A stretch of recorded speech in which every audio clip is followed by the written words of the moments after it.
Hello,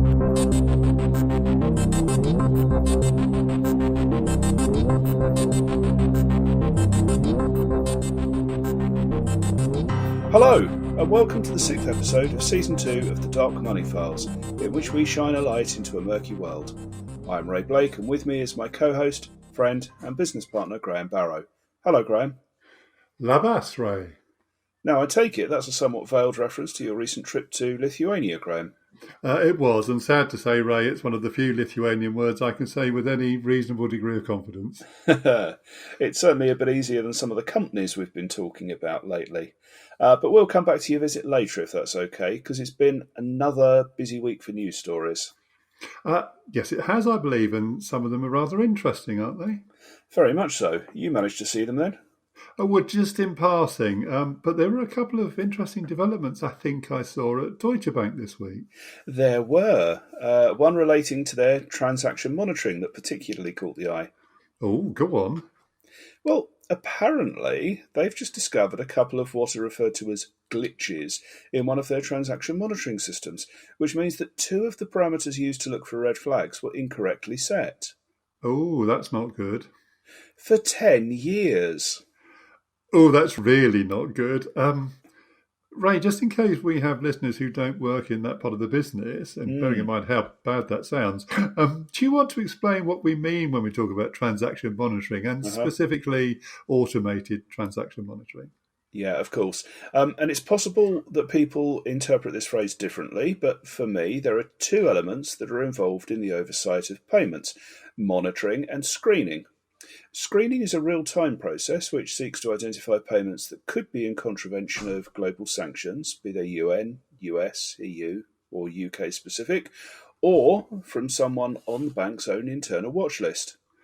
Okay, so these are payments which, were they processed, could cause the bank to be in breach of local or international laws or regulations. Exactly.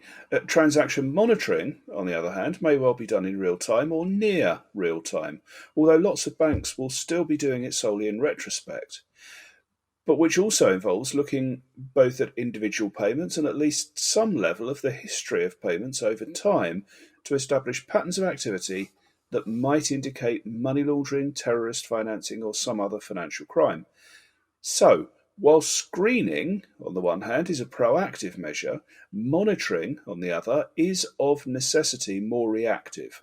Okay, and we should say that these terms are not applied prescriptively, and others may well use slightly different definitions, but essentially it will be something close to that.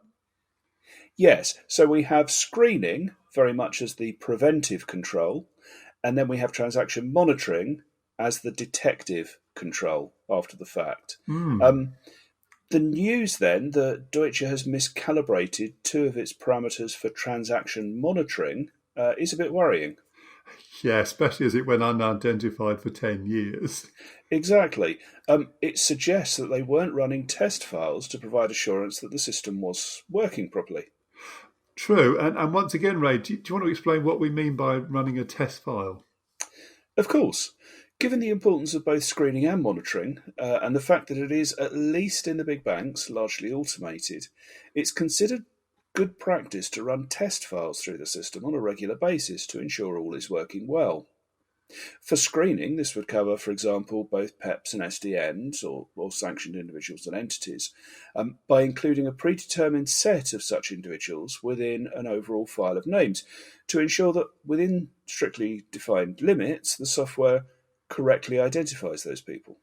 Okay, so you say strictly defined limits, Ray. So what do you mean by that exactly?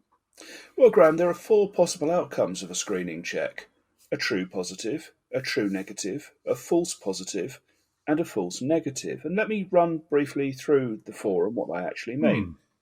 So a true positive means that the system alerts and that it's right to alert because it's found a bad guy.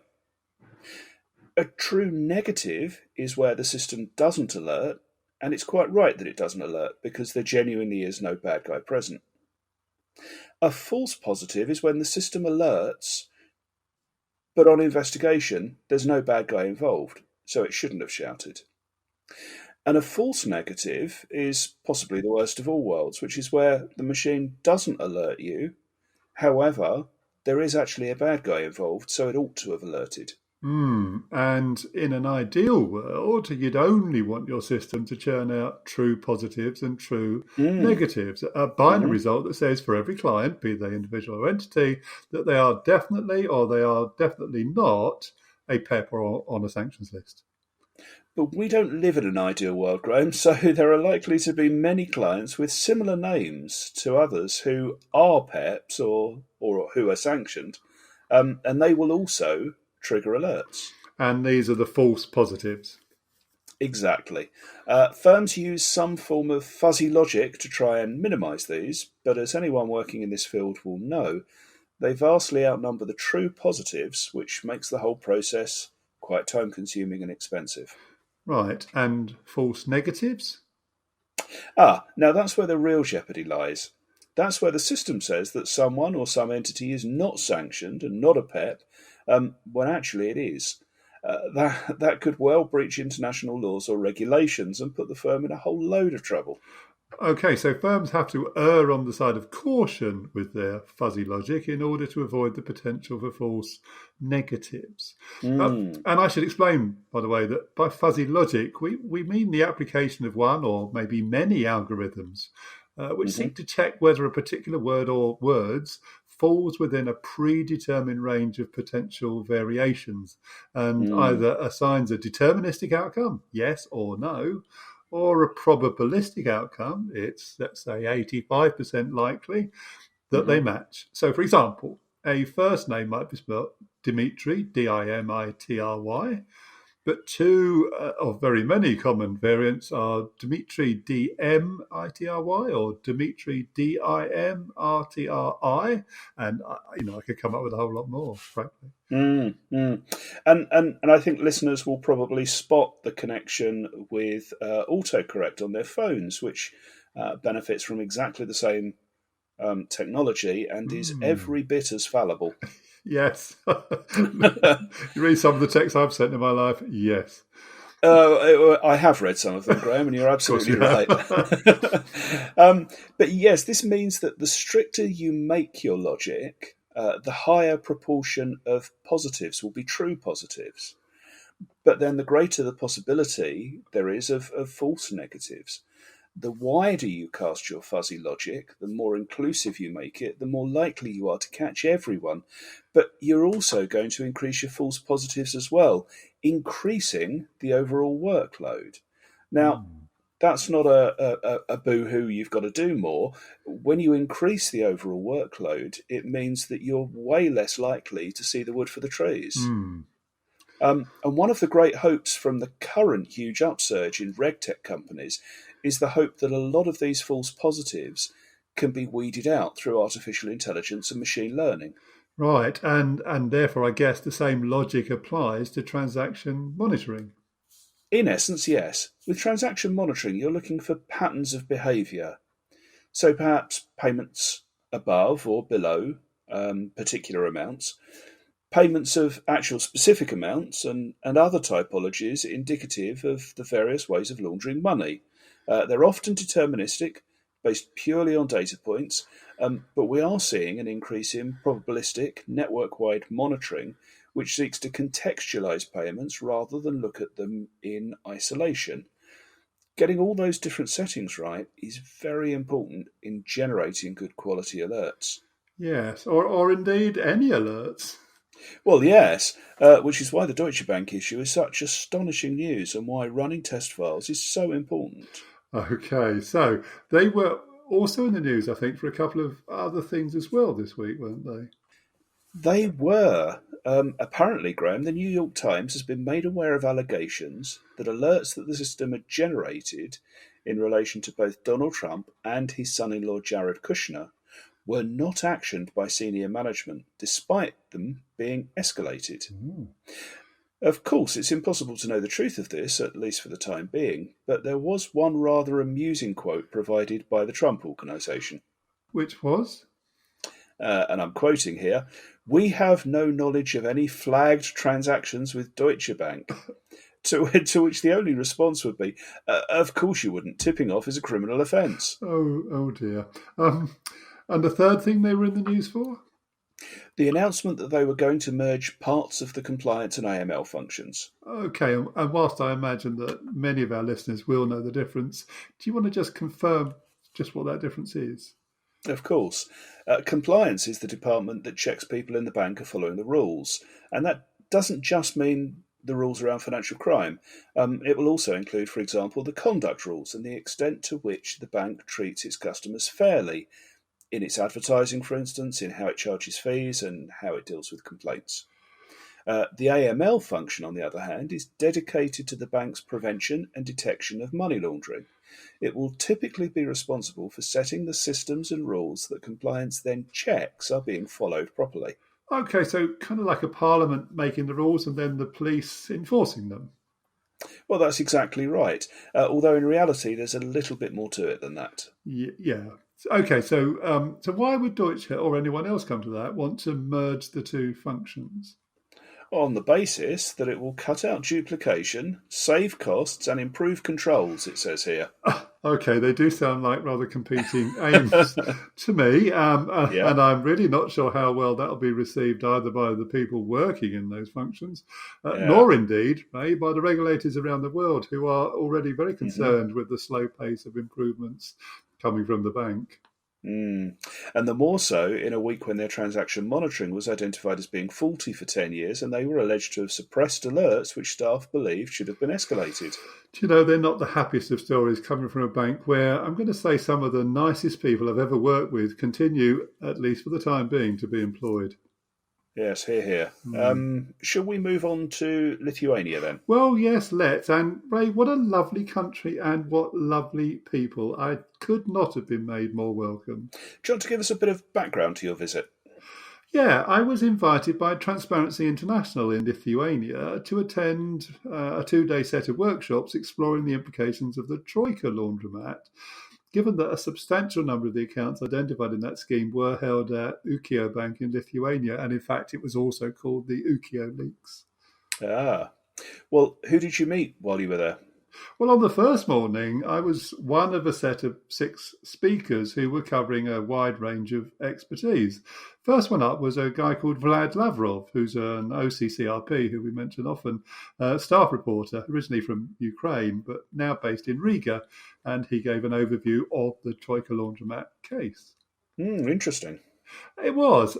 Each of us only had 10 minutes in the morning, so of necessity, these were quite high level overviews. But Transparency International were very keen to initiate a conversation in Lithuania rather than try and hmm solve all the issues on one day or in one day. So I think that was the right approach. And after Vlad?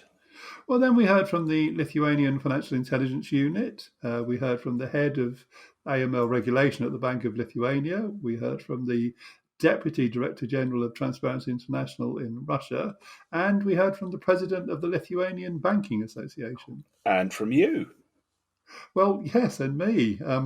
I think I was there to provide the international context in general, but also to go into a bit more detail around the role of UK entities, which, as we know only too well, do tend to be central to these laundromat schemes. Well, yes, that's a comprehensive set of speakers. Well, it was. And then in the afternoon, we visited the Lithuanian Banking Association's headquarters and we had a private session with some representatives from a few of the banks in Lithuania, some of whom I know because they told me are avid listeners to the Dark Money Files. So I need to say a big hello, or rather, labas, to all our listeners in Lithuania. That's brilliant. And day two, Graham? Well, another packed day, Ray. In the morning, I kicked off with having the pleasure of being interviewed for IQ magazine, which is not the one probably most people know, but it is the foremost monthly political and business magazine in Lithuania. So I believe that interview will be published in their July issue. Oh, and what did it cover? Well, it was a look at what exactly the laundromat schemes are and how they work and how Lithuania fitted in with these schemes. Well, I'll look forward to reading it. Oh, good. You might just need a bit of help from Google Translate, though. Well, I need a bit of help from Google Translate most days, Graham. Yeah, me too. Yep. Okay. And straight after that, I met with a pretty large group of Lithuanian journalists who were keen to understand how better to investigate and report on financial crime stories. based on the fallout of Troika? Yes. I mean, I think as was the case in Denmark with Danske Bank, the Lithuanians are really kind of embarrassed and pretty upset that their country, which they genuinely thought was not a haven for money laundering, got caught up as such a central player in the Troika Laundromat story. I think they're keen to see if there are other stories which now need to be followed up on. And you were able to help? I think so. I'm not going to say too much on there because that would rather signal to those on the other side of the fence what our intentions are. But yes, I've promised to provide some hopefully useful tools and information to the Lithuanian journalists to help kickstart some of those investigations where their local knowledge will be priceless. So that's a watch this space outcome. Yeah, definitely. But then in the afternoon, I spent a very productive couple of hours with the AML and compliance teams at the Bank of Lithuania, who are responsible for supervising all the banks and other financial institutions which operate in Lithuania. And what came out of that? Well, I think they found the wider context I was able to bring, and Ray, much of it is based on a lot of the work you and I have done across a broad range of different banks, across a broad range of jurisdictions, extremely helpful. We had a very useful discussion about what information to focus on to help them better understand where to target their resources most effectively. And did you get a sense of what are seen as the priorities right now in Lithuania? Well, I did. Like many of the countries emerging from a fairly recent post-Soviet past, they don't always sit together very comfortably. Go on. Well, they're very keen to grow their economies to ensure stability for the population. They want to find a clear identity for themselves, but they also don't want to gain a reputation for allowing the wrong people to do business in their country or to use their institutions for criminal intent. So I think they're very conscious of what's happened in Latvia and the rather unfortunate reputation it's gained recently for facilitating money laundering through a few of its banks. But at the same time, it doesn't want to hold back its own economic development. Any specific areas it's identified for growth? Well, yes, it wants to become a global FinTech centre. So I see the dichotomy you were alluding to. Potentially high growth, but not necessarily low risk. Well, no. And one well-known example is Revolut, which has been granted a Lithuanian banking license rather than just an e-money license. And that's unfortunately attracted a fair bit of negative media lately. Which oddly brings us back to where we started, as one of the issues that Revolut has had to deal with was the fact that they reportedly suspended at least part of their transaction screening software due to the alleged prevalence of too many red flags, which it seems to me is a little bit like disabling your fire alarm because it keeps going off too often. Yes, indeed. Good point. So that was the challenge that the Bank of Lithuania, which along with so many others, are facing. How do you make your country a friendly and inviting place to do business without compromising the effectiveness of your regulatory regime? Absolutely. Anything else to mention, Graham? Well, yeah, one more thing. I think the Lithuanians are pretty concerned about the departure or the potential departure of some of the really big Scandinavian banks, which frankly dominate the retail banking market there. Danske and Handelsbanken are leaving, and Nordea has sold its stake in Luminor, which is one of the biggest banks in the region, to Blackstone. So that's de-risking at a country level. Yes, and once again, it highlights the problems of getting the balance right between effective controls and costs. I think we do need profitable banks with good controls because in their absence, the business can well go to smaller, less effective banks with less effective controls, and that's not a great outcome. No, I know from my own experience that getting the right levels of competence and experience in our people, together with good quality IT systems, is vital for a robust control environment. But neither of those things is easy to achieve. No, they're not. So hopefully our continued work, Ray, with some really exciting RegTech startups will pay dividends sooner rather than later. I agree. So maybe it's about time we did an episode on technology, Graham? I think it is, Ray, and frankly, trying to do that in one episode might be a bit ambitious. We've had lots of people get in touch. I know you have and I have, asking for an episode on the blockchain and crypto. Oh, yeah.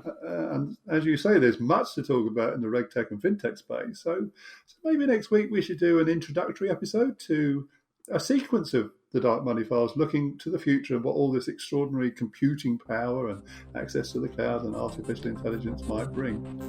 I'm looking forward to it. Thank you for listening to this episode of the Dark Money Files. We hope you enjoyed it. If you would like to listen to future episodes, please subscribe through iTunes, Spotify, or your normal podcast provider. Thanks.